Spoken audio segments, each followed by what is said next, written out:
one's live.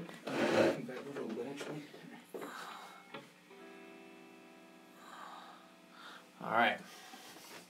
Just worry about the one on the screen, but you're good, man. We're live. Why don't you start that vamp now? Sit down and. All right, sounds good.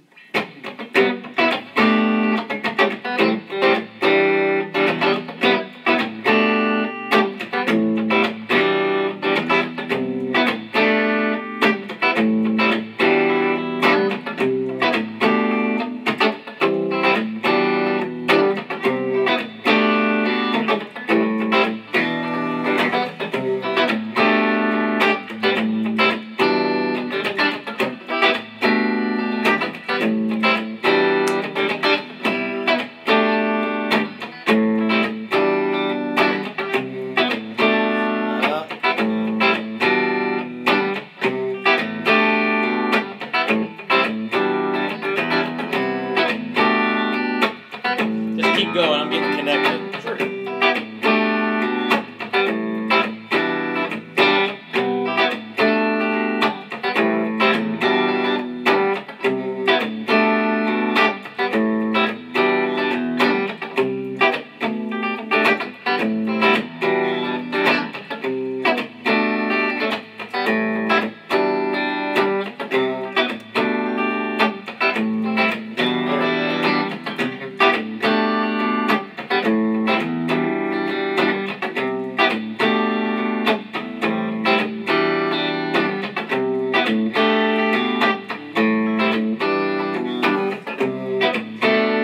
Now you're up there. And don't worry about the delay.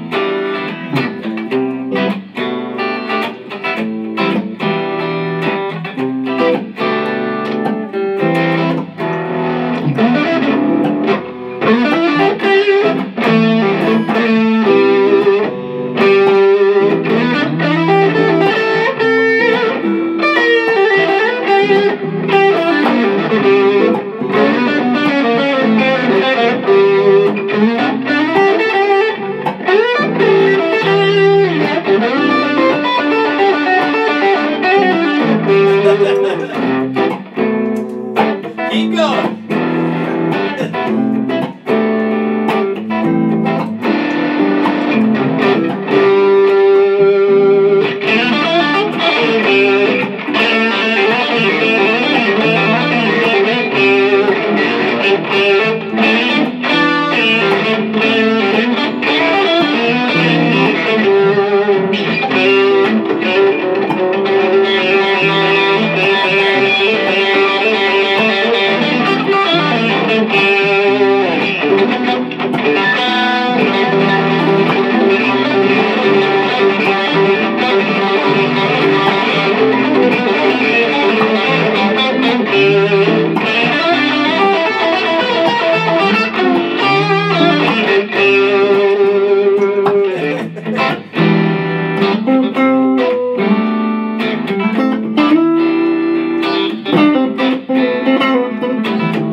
Very cool, man. You're doing some wild stuff over there. Thank you, man. Thank you. And likewise, actually, I love your playing. Oh, thanks, thanks, dude. Yeah, I gotta keep it toned down when you're going bananas like that. You're very kind. You're too kind. No, that's crazy. Ladies and gentlemen, Jeremy Gilless. Thanks for coming on today. Oh, thank you for having me. This is great. Very cool. Yeah, we've connected on Facebook a bunch, and we have a bunch of mutual friends, and it's so good to finally meet you. Yeah, likewise. And here you're playing, man. Yeah. So, why don't you tell everybody who's watching kind of who you are and what you're up to around town? Well, I teach and play in the area, and I play in about 4 or 5 different bands, depending on which weekend. And you teach a lot of students, right? I teach 65 students a week. That is such a massive number. I drink a lot of coffee. I mean, that's 11 students a day, 6 days a week. Yeah, on the average, yeah. Something like that. Yeah, something about that. Yeah. That's just craziness. How do you... We'll get to the bands in a second, but as a teacher that works that much, how do you stay fresh? How do you strike that balance between, working on, that what's got to be 40-some hours a week of helping other people with whatever they're doing, and constantly, doing what you need to do for you, that you don't stay stale. It's like I've found when I taught that much in person, I never worked on my own stuff that much. Oh, yeah, and it was a real struggle to find that balance. Yeah, well, I mean, there are a couple days. I'm always have 2 days off a week guaranteed, at least. Yeah. And so I do that. Do a lot of things with the family and that sort of thing. So but I think you're talking more musically. Yeah, I'm talking musically. Like when I taught all the time in person, and it was always about what the other person was doing. Like, yeah, teaching made you a better player, but I always felt like I never spent time learning new stuff for me. Yeah. Well, playing in a couple different bands will do that, and I think other guitarists will tell you that too. One of the groups I play in is classic rock. My own trio does a combination of a variety of. And what are the names of the bands? Oh, so yeah. Just so people can find you. And we'll put links up here too. Sure, great. I was just speaking of Foreplay. Yeah, okay. A classic rock band from Howard County. Okay. And their bassist is also the bassist in my trio. Right. But that's the classic rock one. The trio plays a combination of 80s, 90s, some R&B and reggae too. Yeah. So it's pretty well. I think every band needs some more R&B and reggae. We definitely need more reggae. Yeah, I think yes. Yeah. And I mentioned Dave Teef's band before, and he's more of a variety thing. He leans toward classic rock, but he more of a variety. And it's again what you're saying, like everything's a little different, which is nice, and it keeps it fresh. Right. My own solo acoustic gigs is nice because that actually is a nice little challenge with. It's a fun challenge because you have to put all the different things from a song, composite into one guitar part and one vocal. Yeah. So that also makes your brain work a little differently, and it keeps things fresh. Yeah, I mean it's a challenge to arrange stuff. I mean, it's so easy to just sing and play your big open chords, but if you're trying to do use a loop when you do your solo stuff. I do not. Something I'll maybe do because a lot of my colleagues have said yes, you got to use a loop, but I have not yet done it. So you try to add little melody lines or little things in there in your solo playing and sing over it. Yeah, it's just taking some work, but yes. I bet. That is something that would be very difficult for me. Yeah, it's like I said, it's behind closed doors preparation, but it's gotten to where I like it, and it's I'm pretty happy with it. And again, like going back to what you said, I mean, it keeps things fresh. Yeah. Because you're approaching it differently, and but musically too, and you have to keep it musical, and that's really best I could say about that, actually. So. Dude, and so how many years have you been teaching at this volume? I've been teaching at all since 1991, but this volume since it's been about a dozen years. So so you've taught 2005-ish. You've taught like 1,000+ people. I guess, yeah. Sure. Dude, I don't think about it like that, but yes. No, you must be a great teacher. So thank you.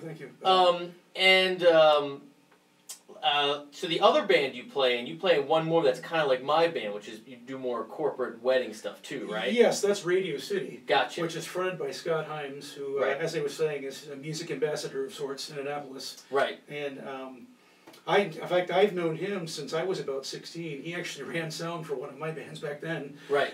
So we've always sort of stayed in touch, and that's how I wound up eventually being called for that gig. Very cool. That's how it works, man. That's right. And so we grew up near each other too. Like, he lived 2 neighborhoods over from me, just below Annapolis in southern Anne Arundel County. Gotcha. So, yeah. All right. So you teach 65 students a week, and you play in 4 bands, and then you also do some solo stuff. Yes. Yeah. Yeah, and you're also like me. You have a family with kids, so you're just like busier than all get out. Oh yeah. Like I said, I drink a lot of coffee. Well, it's good to meet someone else that lives like a crazy life like I do, man. So no, thank you. Yeah. All right, so let's start with, oh my gosh, pause for a second. Oh, that's so annoying. You're good. You're live. Sorry. Okay. I had it on Do Not Disturb, but sometimes these devices don't listen. Oh, you getting a call about butter, margarine, milk, that kind of thing? Or? I don't know what it was. It was a number that I don't recognize, which of course okay. I never answer. Of course. So. I know some people are those types of people that pick up random numbers and mess with all the people that are trying to ask them for money or scam them. I don't even. Yeah, I don't answer those anymore. I don't answer anything that I don't recognize. Right. So. All right. Well, let's talk. Let's start with your guitar. Sure. So obviously we both have a PRS here. Mm-hmm. What are you playing? When did you get that, and why do you play it? I can answer all that. I got this in 1990 as I was graduating high school. I believe this came from Chuck Levins, from my dad as a graduation from high school present, actually. Dude, that's great. It's a 1990 CE PRS with the bolt-on, as you pointed out, back. And I love it. It's got a nice sound. Apparently it was discontinued in the early 90s, and from my understanding, it has to do with the wood that was used. And they just kind of brought the CEs back. Yes, that's true. Yeah, and I played one, and I love rock solid bolt-on stuff. Yeah, I like that. Yeah. So, but then that's apparently I think it had something to do with the wood that's used, and also it was the original PRS factory. It wasn't the one that's over on the Eastern Shore. Gotcha. So that might factor in. And it's without birds. Without birds, yeah. So yeah, without birds, and there's no story behind that. This is the one that felt best to me, as far as. That's the way to buy guitars. Get the one that feels good. And the reason I've played this through all the years is just as you would know yourself, it's so versatile. Yeah. You can do anything with it. I use it for jazz gigs. I use it for we were talking about John Nichols and the Country's gigs. Sure. I do have a telly. I have an American Special telly that I use for some of that. Is that your other main guitar? Now, yes. And this is basically number 1. This is number 1. Yeah. So, and really, you have 5-way settings on there. It probably sounds closest to a Gibson Les Paul, which I don't know if you would agree with that, but. Yeah, no, it does. Yeah. On the neck or the bridge pickups. Yeah. Now, is this all stock? Have you made any? It's all stock. It's actually all stock, and the auto phase, you have one that sounds like a Strat more or less, and you have one that's more like a Gretsch maybe. Yeah. And that's between all that, it's all I've ever needed, honestly. Dude, hey, you find something that works, you find something you like that feels good, you play it a lot. Yeah. You don't need to think about it more than that. Yeah, so that's what I think too. Yeah. How'd you get this nice little thing here? Oh, it's just. I don't remember the story about that exactly. It's just. Oh, see, I feel like that one would have a story. Wear and tear. It's maybe got knocked into an amp when I was tired one night at the end of a gig or something like that. I don't know. I don't recall how that happened actually. Gotcha. So. Well, you want to play another one, and we'll talk about the rest of your stuff. Sure, sounds good. What you got, man? Let's do that mayor thing now. I'm thinking. All right, I'll follow you. All right. So.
That's a good one to jam over. I've never done that before. Yeah, no, some of the trio gigs we pull that out, and I'm sure it goes over great. Yeah, it's fun. Just like you said, it's a good something about D major is a good key. You know. Yeah. It's Mixolydian, I guess, in a lot of cases, but it's yeah, whatever. so let's talk about some of these sounds you're getting, dude. Sure. Okay. Let's start with the amp.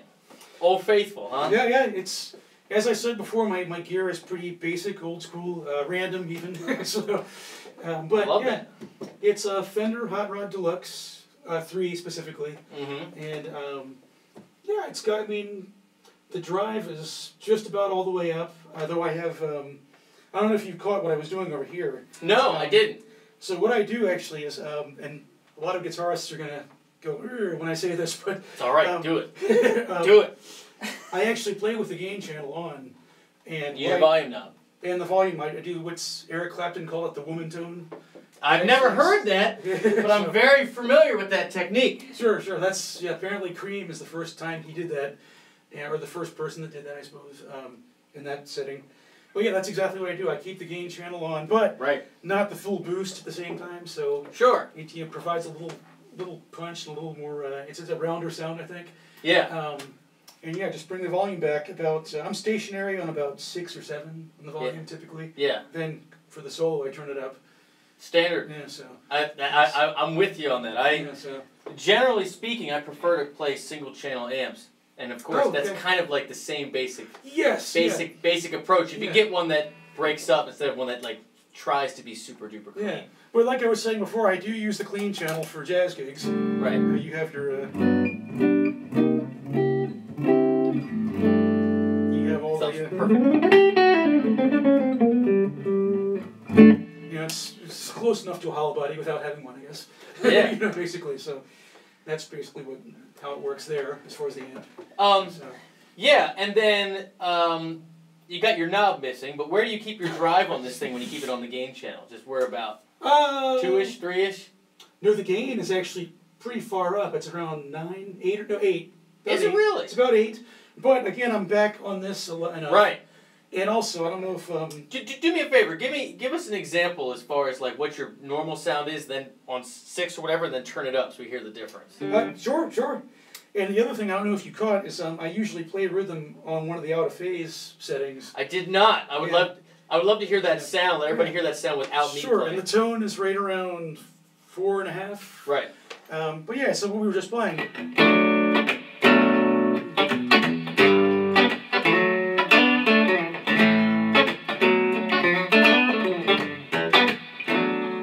So it's going for the stratty kind of sound, I guess. You know, yeah. But yeah, so cranking it.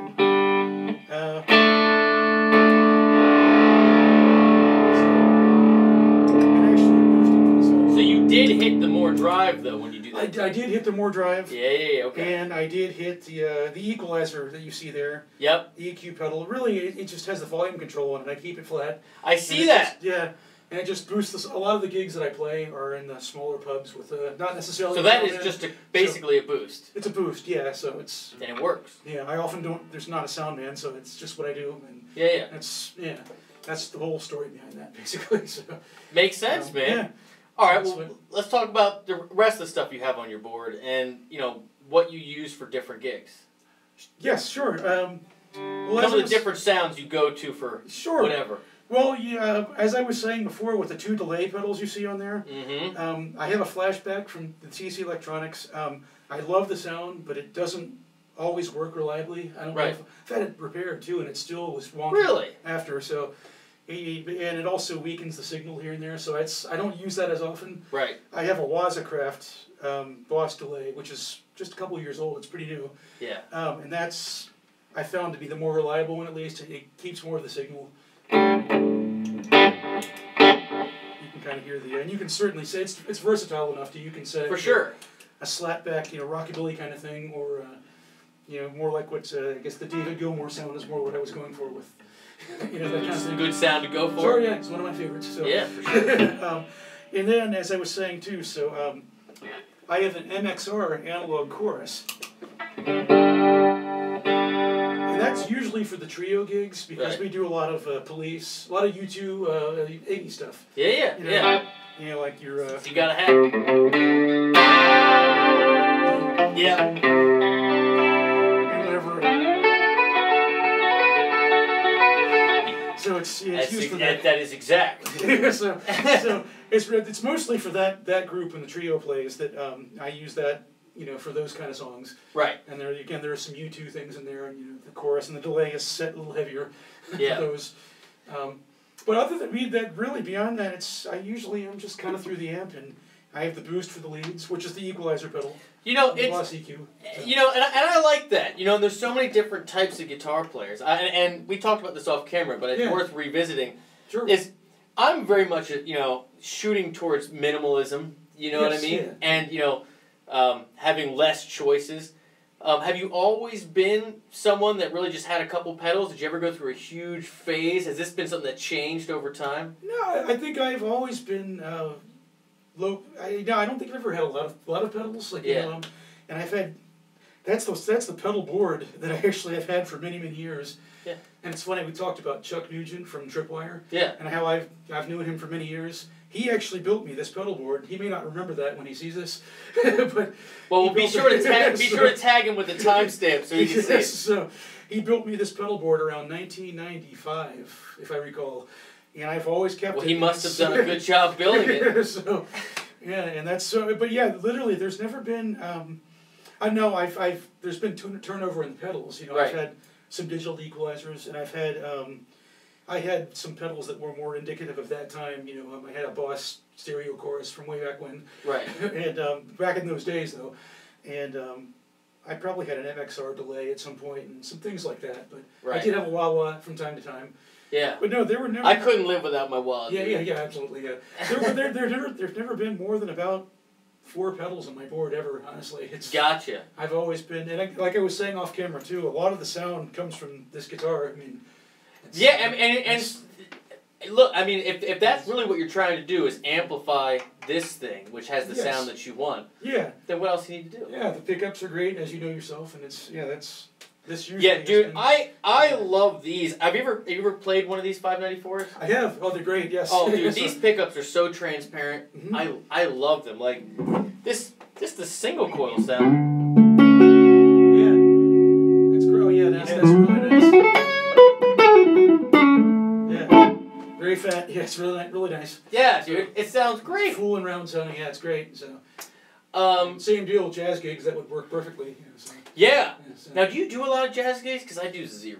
I do a couple of. Well, let me take that back. I do a couple a year, but when Radio City plays, often they will do a dinner jazz set before the main set, where we're doing real book stuff, and so there's always jazz involved in those gigs. And actually, too, worth mentioning with that is the fingernails. I actually yes, I did notice that. Yeah, so most of my schooling is actually in classical Spanish stuff, and those when Radio City, we've played a lot of weddings actually where I've done classical guitar for the ceremony too. So you do like with the flamenco guitar and the classical, and you do electric jazz stuff. Yeah. So that's you're probably a very valuable bandmate. You're kind, thank you. You have to ask one of them. I don't. And you sing. I do sing. Yes. And do you do leads for that gig, or do you harmonies? Both. Radio City, I'm more of a harmony singer. I sing maybe 1 or 2 songs a night, and that's fine. I don't pride myself on singing. You know, I have a pretty. Yeah, but if you can do all those different things, it's not a surprise that you work as much as you do. Yeah, I guess it's true. Sure. Dude, it's definitely true, man. No, I'm jealous. That's cool. So you feel? Have you always been leaning towards a jazz style player? I mean, when did you really get into playing that stuff? Actually, the answer to that is a couple things. I played in middle school and high school jazz band, where I had to, of course, learn the chords, study them, and get them up to speed and all that. But I found my parents' Steely Dan albums later in my high school years, and I had a big Steely Dan phase. So, and that flavor, the jazz flavor, actually made me want to learn jazz more. Yeah, they really did make it accessible. Yeah. So, yes, that's right. Good word. Yes, that's right. Yeah, because it's definitely some bigger chords with more stuff going on, but there's hooks. Yeah, and I should say this too, that I've always been, I've always liked rhythm guitar playing as much as lead playing. Like I love the jazz chording and the kind of, so, but yeah, so the Steely Dan phase really made me want to learn jazz more correctly and properly. Yeah. And so I spent several years actually studying jazz. Well, let me ask you this. I'm going to go on a tangent here. Sure. So, where do you typically start people, even people that are comfortable playing, that are just starting getting into jazz? Like if you have a student that says, I want to jump in and try to, try to learn some phrasing, because we all know like the major 7th, minor 7th chord, whatever, just like expanding off basic triads. Yeah. Where do you begin with people? Well, it's funny, I was just talking about Steely Dan. Oftentimes, and some of that's just because a student might be hesitant to go straight to jazz. Oftentimes you find that first cousin group that like Steely Dan or Old Chicago, even the Earth, Wind and Fire stuff is jazz flavored. Right. So oftentimes it takes working them through something like that, and the jazz chords are in there. Right. And I don't want to say I'm tricking them. It's not quite like that, but no. I mean, you gotta work through it. Yeah. I mean, even starting with just blues stuff, so you're leaving diatonic harmony a little bit. Yeah. And even Stevie Ray Vaughan had a couple of jazzy songs, if you remember, like Riviera Paradise. Yeah. And even Lenny kind of qualifies there in Stang Swing. Definitely. But oftentimes it's something like that opens the door, and then next they typically are interested in scales. So like as you said, the blues. Yeah, please, examples would be great. Well, no, the blues scale is always something people typically know. I mean, well, if they don't know scales, I'll start them there with the bluesy scales. Right. And then just minor pentatonic with a flat 5. Yeah, yes, and then you can start adding other chromatic notes. It's certain, like you said, like that kind of thing. Yeah. You can.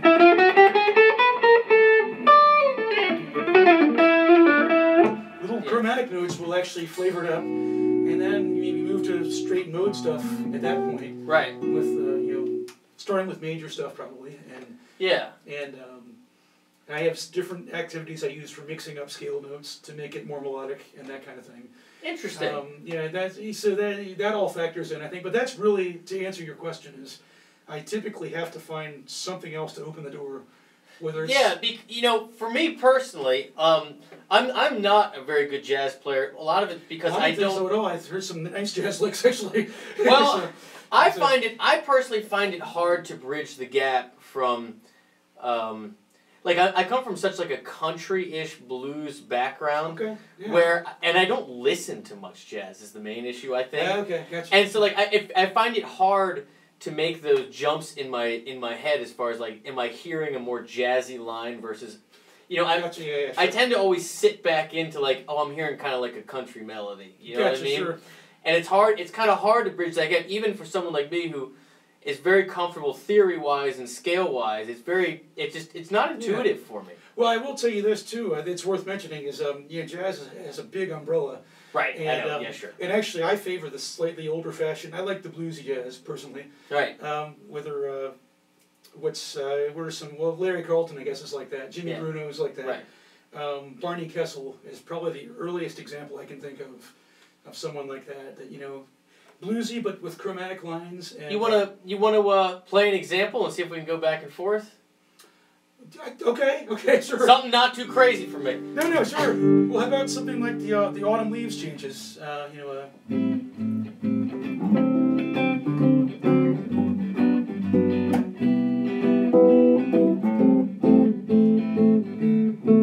it goes over again.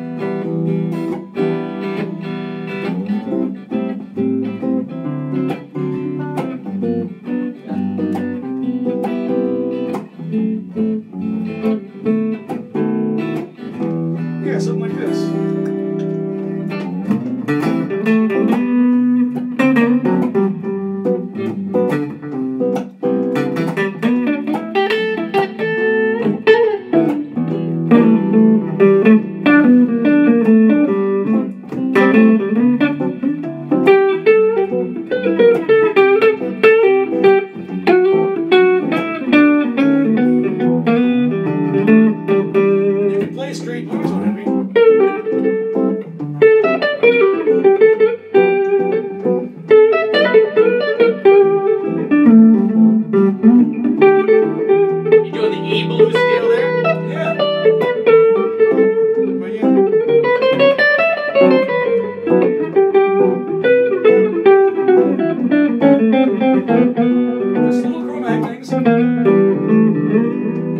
Interesting.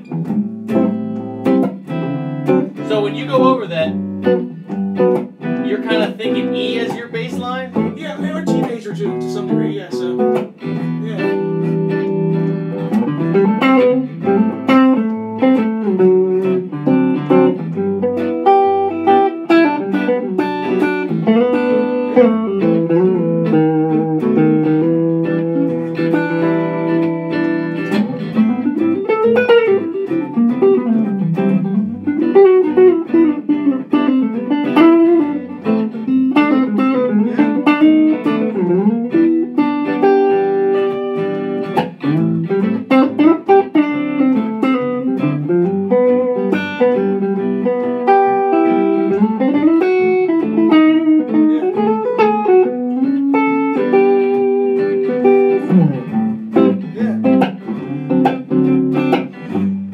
Modes in there too, because G major works, so you know.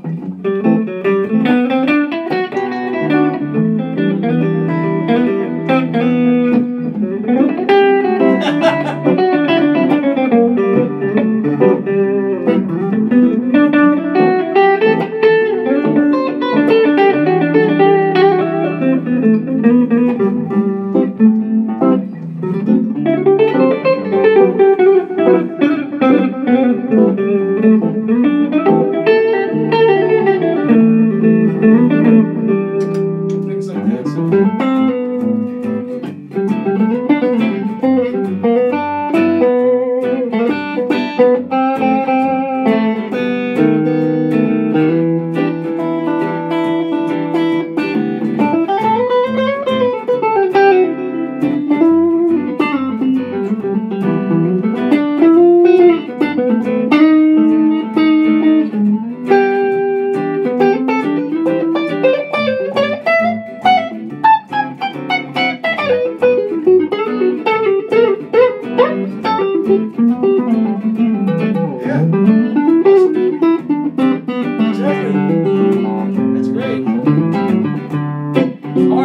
hasn't seen it.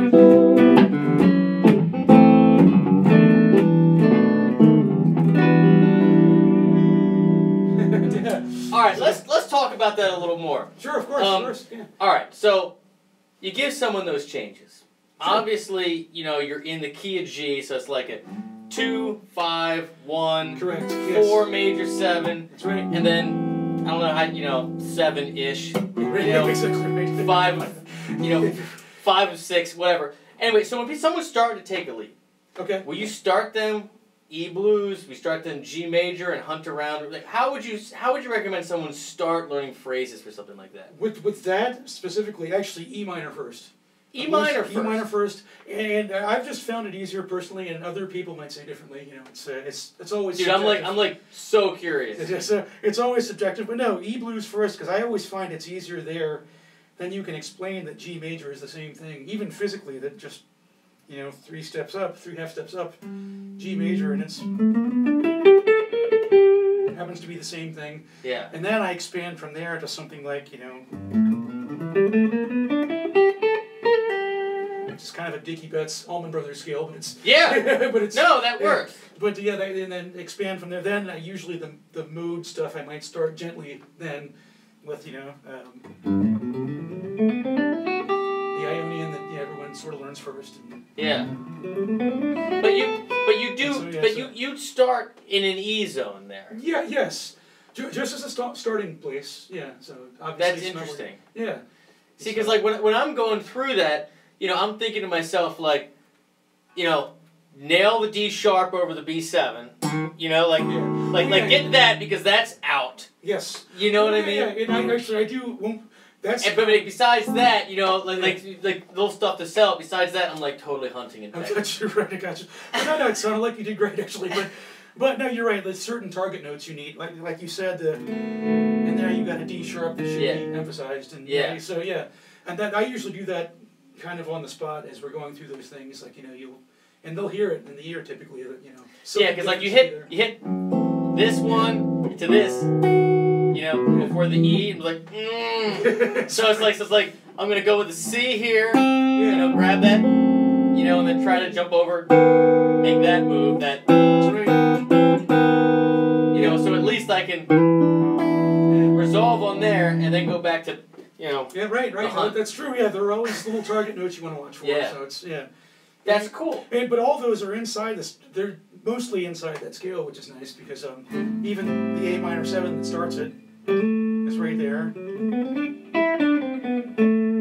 Like that. So you know, those kind of things, and I usually sort of do that on the spot as we're going through it. And that's interesting. Get it. Yeah, but I do it at a nice, easy pace and make sure everything's being absorbed. So, and again, I'm kind of putting you on the spot. Do you know offhand the melody to that tune? I do. Well, actually, I play a chord melody to that all the time. Yeah, how does that go?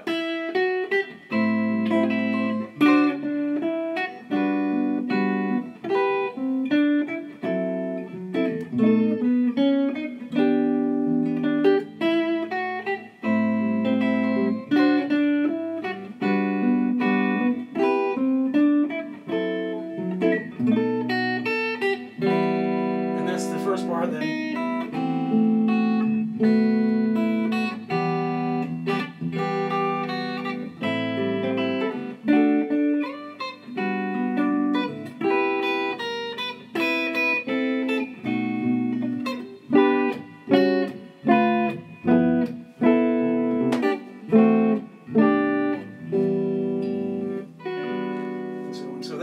Oh, thank you. Dude, so I do actually do that kind of stuff too, sure. See, I feel like, now, I don't know if you do this with, what just happened? Oh, I know. Hold on 1 second. Okay, sure. Oh, no, I think we're good. I think that's just my computer here. Something happened. Yeah, we're good. Okay. Yeah. Dude, it's always something with technology. Sure. Anyway, I should walk over there in a second. Okay, so when you have a student and you're starting with something like that, do you start them with learning a scale, or do you start them with trying to figure out the melody so they have like a baseline of what they should focus on when they're trying to go through it? That varies from student to student, but I'm sure it does. But I know usually I build it from the chords first. Yeah. And that way I can explain that this is where it came from when the melody happens. Yeah. You can find like they open it. And that fits inside the A minor segment. Right. Like that, and that's that usually makes the connection, and it's good enough. So. Gotcha. That works out fine. Cool. I'm gonna have to work on that. All right. Well, so one more thing we kind of talked about before we're over here is this is good that we had this kind of educational part. People have a takeaway. But what's another thing that you feel like people who are really trying to get good and people who are trying to because a lot of this people watching here are students. What's one thing that really helped you, or one thing you think people should focus on? You mentioned, having maybe a goal for playing with people or something like that. Yes, that's a big one. Yeah. I mean, I think just live performance, you learn so much from that, even just the feel of it, and it feels different. Obviously, than playing by yourself or with the click or with the track. Yeah. Yes. It moves. Your overall musicianship immediately starts climbing as soon as you do that because you're keeping up with other musicians. Yeah. And and like I said, the way I've done that for years actually is I'll have a student learn a song or two perfected, and they'll come join me on stage. Dude, I love that you do that. That is so cool. More teachers need to do that. It definitely, you get a taste of it. I mean, it's obviously fun in the first place, but yeah, everything I just said before too. I mean, there's a different feel when you're playing in front of people. Yeah. And again, keeping up with other musicians, and the more you do it, the better you get at it, and it's and of course I'm saying that's kind of a generalized answer, but all the things that come with. Yeah, for people that want to play for other people and with other people, and not just stay in their bedroom the whole time. You're right. Yes. And obviously all the steps that go toward preparing to play in front of people. But it's that as the goal. I think that's very important. I've always found. And so was that kind of like, do you give your students a mix kind of between this is kind of what we know we need to work on, and then we put it like in context with songs, and then you pick yes, how do they set up that whole process? Yeah, typically not always. They'll pick something from my own list that interests them too. Right. But I also, and I should mention this too, for students or whoever, there is something to be said for finding your strengths. Yeah. And playing to your strengths, especially when you're playing in front of people. Yes. It's not always the time to take work on your weaknesses at home. Yes. That factors into what you just said. Which of these would suit the student style when they can prepare it, accurately and adequately, and in time for performance. So that factors into definitely weighing the strengths. Stick to your strengths in live playing. Yeah. And it sounds, because I preach versatility too, so it sounds weird to say something like that, but yeah, with live performance, I think that's a big one. No, and that's true, because I think that we all know what we need to work on and what we're not necessarily very good at.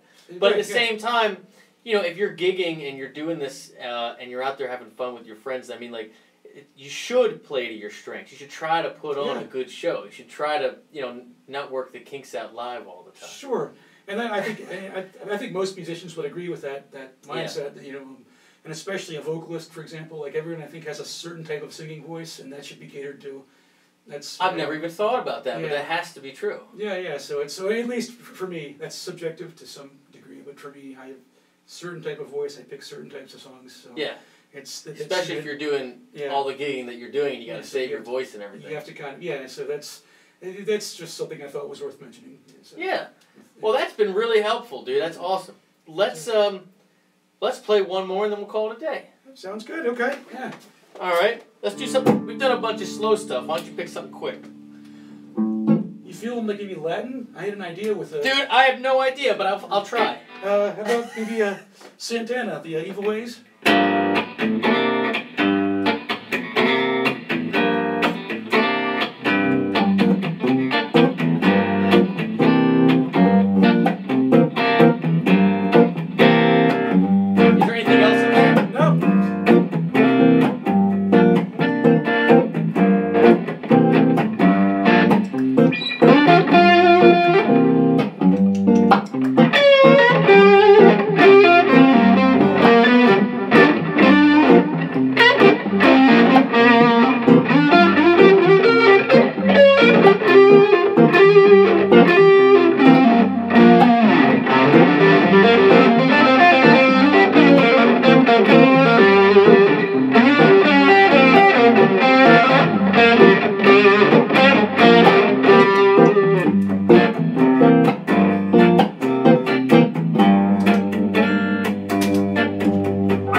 great player. I'll take it back at you, man. Thanks so much for coming over. Absolutely. Thank you very much for having me, man. Jeremy Gilless, everyone. Really, and thank you. You have a website? Anything you want people to check out? You Google me. My music page from Facebook comes up. If you have anything, just tag it in the comments, and I will also probably take a picture of your board so people can see it. Okay, great. And awesome.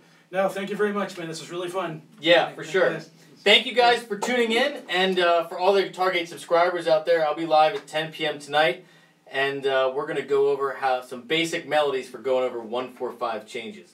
So please tune in for that, and again, thanks so much, Jeremy. Absolutely, man. Awesome. Give me 1 second here. Sure.